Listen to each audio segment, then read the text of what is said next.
This is the Mark Dolan Way. Top tips for mind, body and soul, some great life hacks, and my favourite products of the week. This show is available on all podcast platforms, or you can watch it. Just subscribe to the Mark Dolan Way on YouTube and join the Facebook group. Enjoy.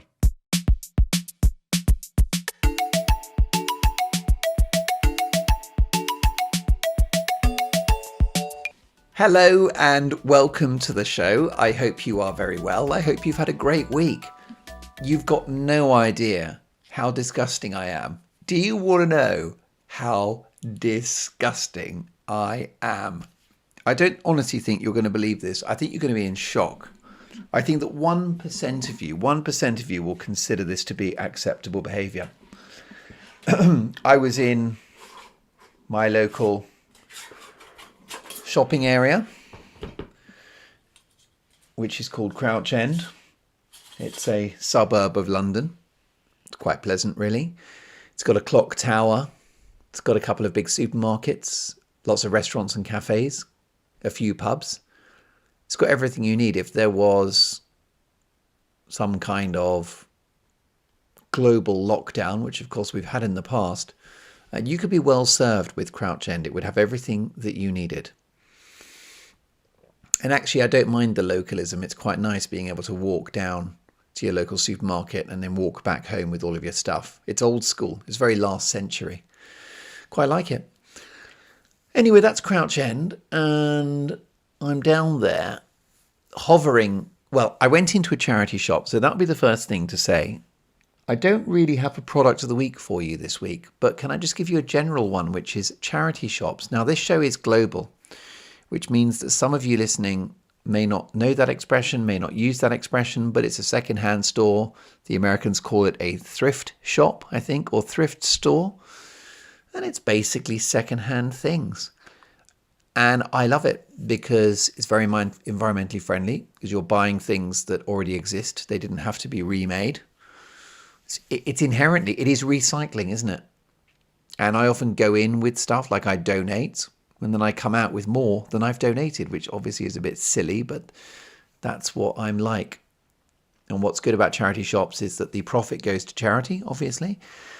And you get really quirky clothes. You know, the clothes that I've bought from charity shops are the ones that get the most compliments from people saying, I love that shirt. Where'd you get it? And you're like, well, I got it from a charity shop, which means it's a complete one-off.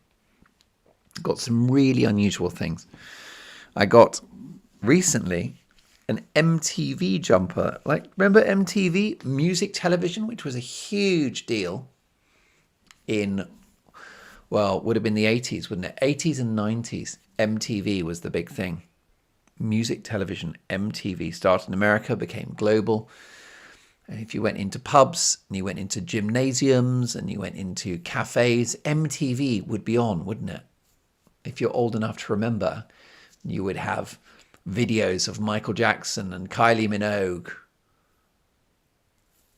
and other contemporary artists. Madonna was very much from the video age, wasn't she? Video. Amazing. And yeah, I got a secondhand jumper and it says MTV on it. It's like stitched in. It's like an MTV branded jumper and it must be 30 years old. And I really like it. It doesn't fit me. It's much too big. So I need to get it tailored, which is another episode of the show. I've talked about buying cheap things and then go and see somebody that will take it in for you. Still cheaper than buying something new and made to measure. But yeah, so the things I've bought from charity shops will always get the most compliments, and they are rare, they're one-offs. And going to charity shops, it's just like the most wonderful hobby because it doesn't need to cost you anything. I would say that 5% of visits to charity shops involve a purchase. I kid you not. I think it's about 5% is the hit rate. So in other words, for every 100 times that I visit a charity shop, I will make a purchase perhaps 5 times. What it is it's the adventure of the hunt. You're looking for things.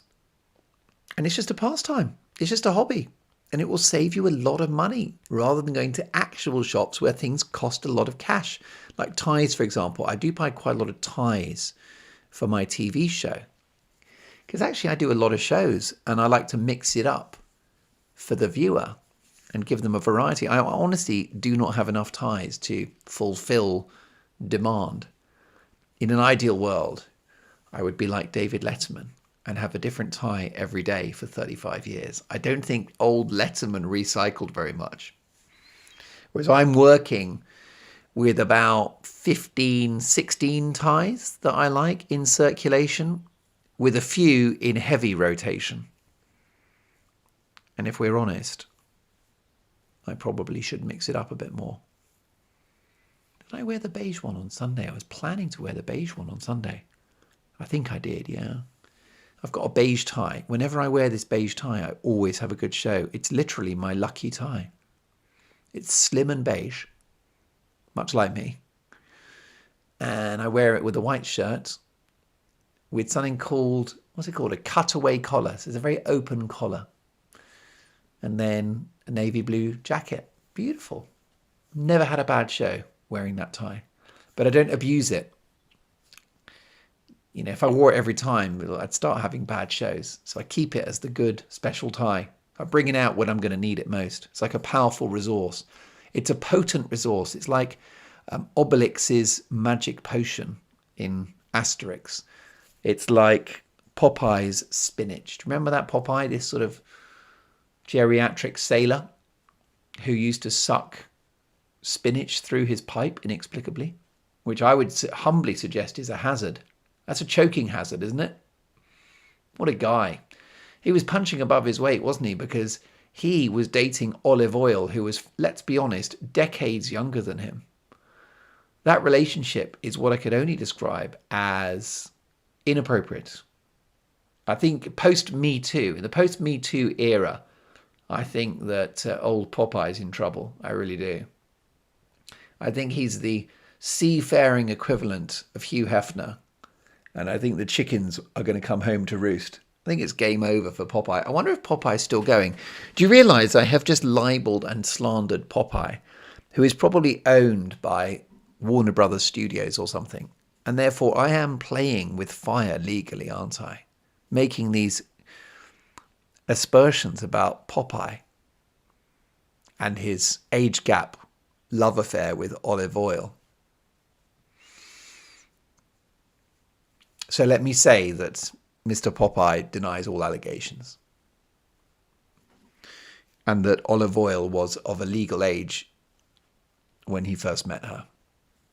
He might have known her when she was, you know, pre-age of consent, but just as a friend. I think it was platonic until her 16th birthday, at which point all bets were off and more than just spinach was stuffed into that pipe of his, is what I would suggest. Ooh-ar, Popeye. Oh, he had tattoos and everything. I've got no doubt Popeye spent time in prison. I've got no doubt he's a former jailbird. That's a jail tattoo, isn't it? I think so, with the anchor and everything, the guns. He did have guns. I mean, he was physically athletic. He might have been older, but Olive Oil was probably attracted to his athletic prowess. You know. And he's a seafaring man. He probably had a big vessel. And that's not unattractive, is it? Well done, Popeye. How did we get onto Popeye? I'd love to know. God, it was ages ago. But yes, charity shops. Really, really enjoy looking at them, not buying things. Anyway, so I went in a charity shop. And as usual, I have not got anything. I went in, I looked around, and I came out. And that's the point. Because it's about the journey, not the destination. It's just looking through old jumpers and shirts and ties and CDs and books. And it's the hope that you'll find something, but it's not mission critical. I enjoy it anyway. The journey is the destination. Oh, I must write. I've just thought of something else for this podcast. Let me write this down. It's called... I'm just writing it down. I won't spoil it. I'll tell you in a second. Right. You've got no idea how disgusting I am. I came out of this charity shop. And do you know what was outside? A duvet. A used duvet. So I went back into the charity shop and I said, "Oh, there's a duvet outside. Are you not having that?" And they said, "Oh no, we can't take duvets for hygiene reasons. So it's going to be thrown away." So I said, "Do you mind if I take it?" They said, "No, not at all." So this was a duvet. It was in a box. It's original packaging from an English retailer called John Lewis. And it was a king-size duvet, and it was goose and duck down. So a lot of duvets are polyester. I have a polyester duvet myself. Not very warm. Not as warm as duck and goose down. And what that is the feathers of ducks and geese. Now, the reason why duck and goose down is so warm is because, well, it keeps ducks and geese warm. They're in the water all year round. They need good insulation. So what they have is body fat and a great fur. But they can be in on a lake, and it can be almost frozen and they're still in there swimming around, not shivering. I've never seen a duck shiver. But it's because they are so well clothed in their own fur, which is why when we use that fur, or the down, their feathers, it gives us very warm, fluffy blankets. And they are not cheap. I mean, a good down duvet could cost you 50 to 100 to 150 pounds. And this is John Lewis, this one, which is a very good British department store. And it's actually on the box, it said made by us. So it's like an in-house official John Lewis down duvet. And I sort of opened the box and looked inside, and the duvet, well, it's a white duvet, and it actually had stains on it. This is how disgusting I am, right? It's a stained duvet. It's a used stained duvet. God knows what kind of detritus is embedded in this duvet. But that duvet, people may have bled onto that duvet. There could be saliva on there. Definitely dead skin. There's no question that there's a lot of dead skin on there. There's going to be hair, obviously. There's going to be bacteria. I doubt there'll be a virus. Viruses can't really survive on their own like that for that long. I'm a real expert on viruses. You're welcome. But I don't think viruses, hello. I think when they're outside the body, I don't think viruses stick around for that long. Let's just fix the microphone here. Oh, technical perfection. You're welcome. Where's my high five? Come on, you silly sausage. Will that do? Yeah, that'll do. That'll do. Remember that. Don't let the great be the enemy of the good. This was a diseased duvet. People have probably sneezed on it. They've snored on it. They've dribbled on it. They've self-pleasured near it. And yes, they've made love on it. Okay, this is a used, diseased, cancerous, viral, toxic, poisonous, infectious duvet. And I'm about to take it home. You're welcome. I took it home. My family couldn't believe it. They were mystified as to why I would take a diseased, used, second-hand duvet home. And I'll tell you for why. Because it's a bloody good duvet.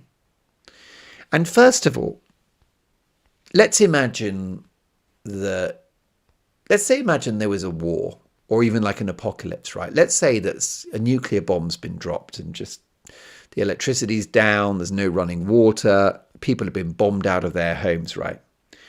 If you went into some sort of shelter and it was freezing cold in there, and you're like, it's the night, you've got, I don't know why I've given you such an elaborate example, but anyway, it's the dead of night, you've been separated from your family, you go into this freezing shelter, and you just lie down on the ground, shivering, and someone brings over this manky, disgusting, old, dirty duvet. Would you reject it? So let's not forget, we've had a nuclear bomb, there's an apocalypse, you've not seen your family.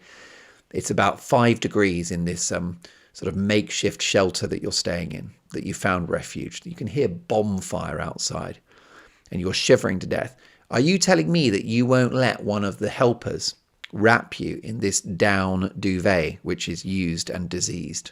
Of course not. You would be so happy to have that duvet, wouldn't you? You would be so happy to have it. Here's another example. Let's say you have been out drinking with your mates and you're really drunk and you wind up back at your friend's house and there's nowhere to sleep except like the spare room or something, and you're like exhausted, you're drunk, and the on the bed is this diseased duvet. Are you telling me you're not getting under that duvet and going to sleep? Of course you are. You're drunk, you couldn't care less. You're just horizontal on that bed, pull the duvet over you, you're asleep. You must have slept in some dodgy beds over the years when you've had a few too many. You don't care, do you? At that point, your body wants to just lie down, close your eyes, fall asleep. You wake up, you're like, ugh, this bed's disgusting and yuck. But it didn't kill you, did it? And that's the point. This duvet that I've picked up, right, it might be disgusting, it might be diseased and soiled, but it's statistically very unlikely to actually kill me. I'm not going to die from this duvet. It's not going to kill me. It's a bit like when you drop food on the floor. If the floor is like reasonably clean, I think you just pick it up, put it back on your plate and eat it.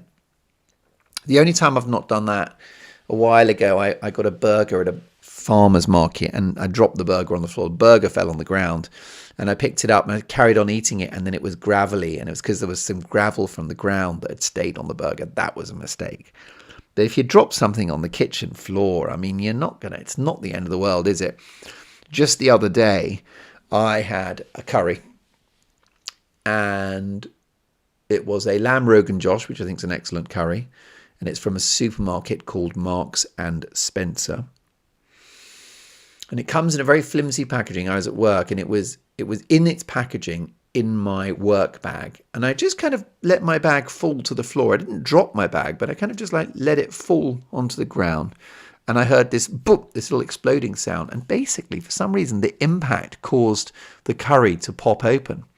So now I've got inside the bag, I've just got this curry sort of everywhere, bits of curry. Anyway, you know what, the supermarket was closed. I was about to go on air and I have to eat. I cannot broadcast hungry. So what I did is I took this packaging of the curry and I just, with my own hands, I just scooped the meat from inside of the bag back into the tray, into the bowl, the plastic bowl. And I reached into my bag, and there's a bit of the lamb on my laptop, and I scoop it off the laptop, put it into the bowl, and I managed to fish out most of the meat. The sauce is what just got inside my bag, but I got the meat in there. Is it going to kill me to eat that? No, it's not. And I did eat it. I'm still alive. And also my thinking was, it's going in the microwave, so it's going to get blasted. And of course, that's the point, right? When you heat something up, you kill the bugs anyway. So if you do drop something on the floor, all you have to do is fry it, bake it, put it in the microwave, and you're probably going to kill the germs. So I did that, and the curry was perfectly good. I missed the sauce, but the meat was great. And then hilariously, just before I went on air, I need to get some things out of my bag, which was full of curry, and there was a little cold piece of meat at the bottom of the bag, and I just put it in my mouth. It didn't even go in the microwave. I just had cold curry meat, which just went in my mouth, because I'm trying to keep my protein up, because I'm trying to grow muscle, which is not easy. And the key way to grow muscle is to eat lots of protein, because you can't grow You can't grow muscle without giving your body protein through your digestive system. You eat the protein and then that becomes the muscle. So to try to grow muscle without eating protein is like try to build a house without bricks. You're welcome. That is my little metaphor and you're welcome to have it. Just knock yourself out. So, yes. By the way, we haven't even got... Well, no, we have. I think this is a key part of the story. So I get this duvet home. It does not smell, by the way. But it is stained. It's got yellow stains on it. Yes, it has. Yes, it's got yellow stains. Now, I don't know if that's wee or if that's just old age or it's bleached by the sun. Is it poo? What is it? But it's not a clean white duvet. But then I put it into my washing machine. And this is something that I really recommend, which is if you buy a washing machine, please, please, please, please, please buy a washing machine with the biggest drum you can find. I've got an AEG washing machine, AEG, which I believe is a German brand. I'm very happy with the brand. I think it's excellent. And it's got the biggest possible drum, which I think from memory is 11 kilos, an 11 kilo drum. Fantastic. And what it means is that it's big enough to wash things like duvets. Otherwise, you'd have to go to the laundrette. You don't want to do that because it's not 1983. So I put it in the machine. And then I've gone for the hardcore cottons cycle. And I've done it on 60 degrees. And I've used my brilliant E-Cover lavender flavour detergent. And I've put more in than I should. I've put 2 or 3 times the amount in because it's a disgusting, dirty, used duvet. And what else did I do? Oh, yes, I put extra rinses in as well. So it's the longest possible wash. It's on 60 and it's got extra rinses because I've put too much detergent in that needs to be washed out. So it's probably in the machine for a good 2.5 hours, right? It's been thoroughly washed. And the thing about the 60, you're going to kill any bugs at 60. Same for your bed sheets. You do your bed sheets at 60, you know, nothing nasty is going to survive. So I did that. Then it went, I've got a washer dryer, so I put it on the tumble dry mode. I'll be honest, it was too big to effectively dry. But it certainly took some of the moisture out of it. And then I hung it and it just hung over the banister of the stairs in my home for a couple of days, at which point it had dried out and I have myself a fabulous duvet, and it's duck and goose down. It's still stained. It's still got those historic memories of late night pooing sessions and lovemaking and bleeding and all the rest of the things that have happened to that duvet. But it's clean. To all intents and purposes, it's clean. At some point, when we do a meet and greet for this podcast, you can kind of meet me and we can spend time together. Like a VIP meet Mark experience, I might allow you to spend some time with my duvet. Maybe it could be an amazing prize. I think this show should have prizes.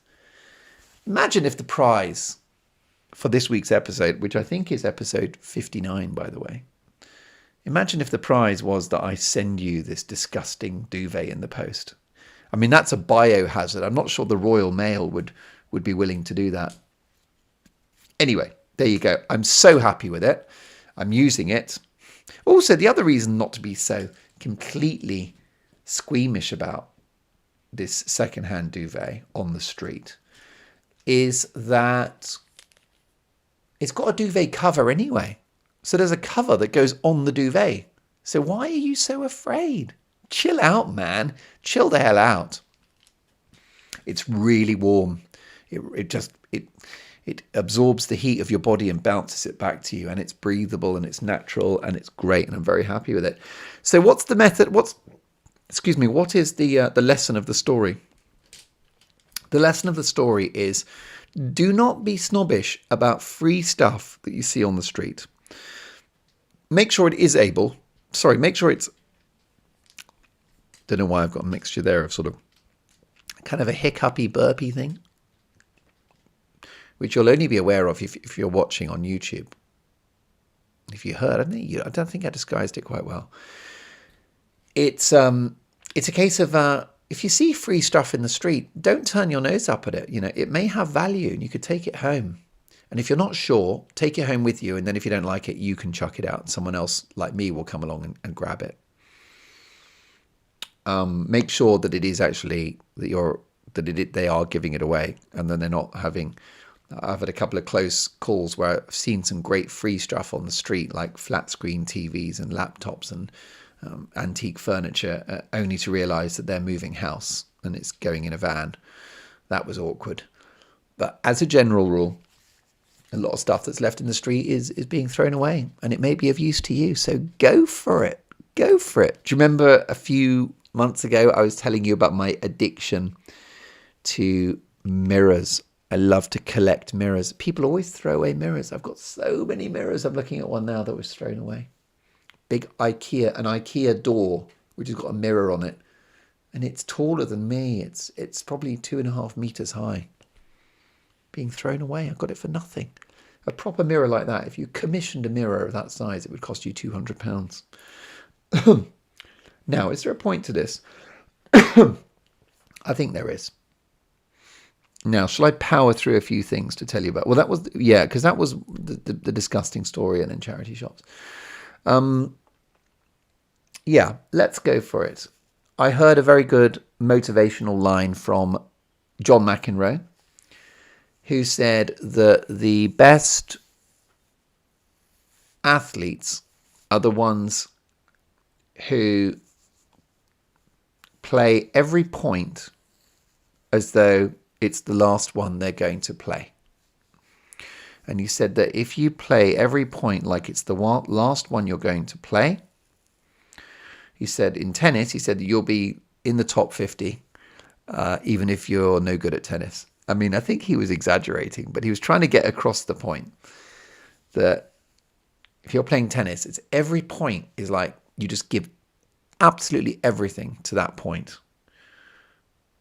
And you treat every point, rather than, I think what is human nature is you sort of think, I'll give this point 80%, I'll give this point 85%.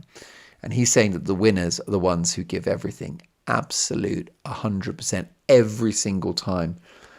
There is a comedian called Roy Chubby Brown who is a controversial figure, and I'm not going to express a view on whether he's great or bad. What I would say is comedy is a broad church, and he's entitled to do his comedy, and other comedians are entitled to do their comedy.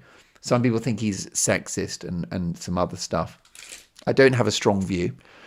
But what I will say is he's certainly been very successful as a live comedian. He's certainly politically incorrect. I would think that's a very fair thing to say. But I remember him in an interview saying that he gives every gig that he does 100%. And I'm sure that has assisted in his success. Elton's the same. I've been, as you know, you may well know, observing Elton since I was about 11. Given that I'm 49, that's a long time to be observing someone. And he never phones it in. Every show, he gives it his all, like it's his last gig ever. And that's amazing. So that's all you've got to do. Everything you do, at work, at home, in your relationships, give it your all. Give it your heart and soul every time. You know, it may not be obvious with this podcast, but I always prepare the podcast because I want you to have the best thing that I can give you. Now, there are times when I'm exhausted. I really feel like the quality struggles a bit when I'm tired. I can't lie. But that's out of my hands, isn't it? Being tired is out of my hands. But I prepare the pod because I want you to have something that's the best I can give you. So, is all I'm saying. I saw a nice line, which I thought was really good. Somewhere, I don't know, I was reading some article, some entrepreneur, and he said, we have a motto at work, which is love the problem. I thought that was very good. Love the problem. Love the problem. Now, what that means, well, I think it's obvious what it means, isn't it? It's 3 words. You know, on this podcast, we love 3-word mantras. Do bad work. Give it 3 seconds. That's 4 words, but you're welcome. No one's perfect. Life is difficult. Loving my 3-word mantras. Well, I thought love the problem is good because it's the idea that a problem is actually a disguised solution, and that in life we spend all of our time running away from problems and shying away from problems, and they only get bigger and stronger. Ignoring a problem is like feeding it. Okay, if you want a problem to grow, ignore it. Let's imagine that there's a spider there's a spider in the room, but you're pretending there isn't. Just imagine that for every 10 minutes that you ignore the spider, he gets 10% bigger. It's not good, is it? Well, that's what problems are like. And it is human nature to ignore and avoid problems, except problems are a gift because they give us a chance to be better. And so I thought that was a great line, which is love the problem. It's a different psychology. It's a different mentality, which is to appreciate and welcome problems and see them as meat and drink, see them as a valuable currency. So rather than, because that ties in with what I've always said in the past, that life is difficult. When you embrace the fact that life is difficult, it becomes very easy. But if you deny that life is difficult and you're expecting everything to be great and easy and fair, you're always going to be disappointed and it's going to just be such a struggle. But if you work on the basis, the starting point is life is difficult, it's everything backwards is easy. And I think it's the same with love the problem. Every single problem, you're like, I love this. I've just got a credit card bill that I can't pay. Brilliant. I've just been fired. Great news. I've just been dumped. Bring it on. Love the problem because it gives you a chance to learn and grow. It's like as a comedian, the gigs that go badly are the ones that make you a better comedian. They're the ones that are full of information that you need to become better. They're full of vitamins. Problems are intellectual vitamins that make you stronger, fitter, and healthier. I mean, look at politics. You look at people that are prime ministers and presidents. Their whole life is just, it's problems, and it's only problems. And, you know, they get on with it well. Some of them do. So love the problem, I think, is outstanding and brilliant, and I'd recommend it to all of you. Right. Okay. Well, look, it's coming up to 6 o'clock in the evening local time. It wouldn't be 6 a.m. I do not get up that early. I do not get up that early. Would you like one real practical thing before I go, real quick? It's this.